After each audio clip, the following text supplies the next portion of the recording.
বিগত 10 বছৰৰ দৰে এই বছৰো নগৰৰ পশ্চিমাঞ্চলৰ খেলপথাৰত অনুষ্ঠিত হৈছিল ৰাজ্যিক ভিত্তিত মুকলি প্ৰাইজমানি ফুটবল প্ৰতিযোগিতা।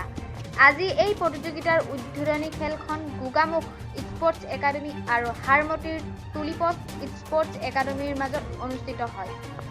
লখিমপুৰ নগৰৰ পশ্চিমাঞ্চলৰ ক্ৰীড়া সন্থাৰ তত্ত্বাৱধানত হাতিলুং ফুটবল কোচিং চেণ্টাৰৰ উদ্যোগত অনুষ্ঠিত হোৱা নক-আউট খেলখনৰ উদ্বোধনী খেলখনত গোগামুখ স্পৰ্টছ একাডেমীয়ে হাৰমতিৰ তুলিপছ স্পৰ্টছ একাডেমীক 2-1 গলত পৰাস্ত কৰে।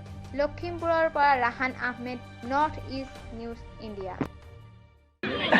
ডাইৰেক্ট মাৰ